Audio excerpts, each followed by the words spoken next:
There was another question, how would you advise how to get better at designing UIs? You have to mimic. In order to get better at design, you have to do what all of the designers do. You have to get inspired.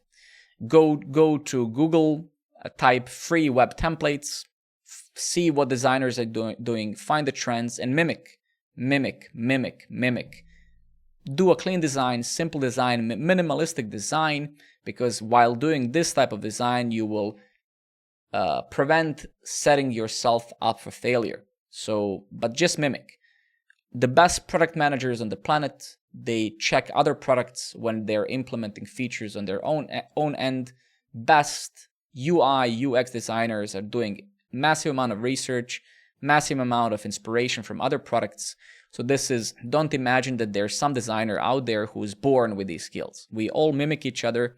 We all get inspired. And if you look at the car as an object, car has evolved in the looks and feel and speed and quality, but it's still a mimic.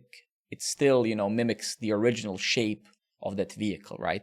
So it's no different with design. If you want to get good at design as a developer, especially if you don't really have an eye or a feeling, or if you don't care about it, then the best thing you can do is really mimic things, right? That's what I do, and I think I got very good at design by just looking what other designers are doing. It would be irrational to expect otherwise, because I cannot be an amazing designer if I'm not designing and if I don't have the time. So hence, what can I do? Well, I can just learn to utilize what's already there, right?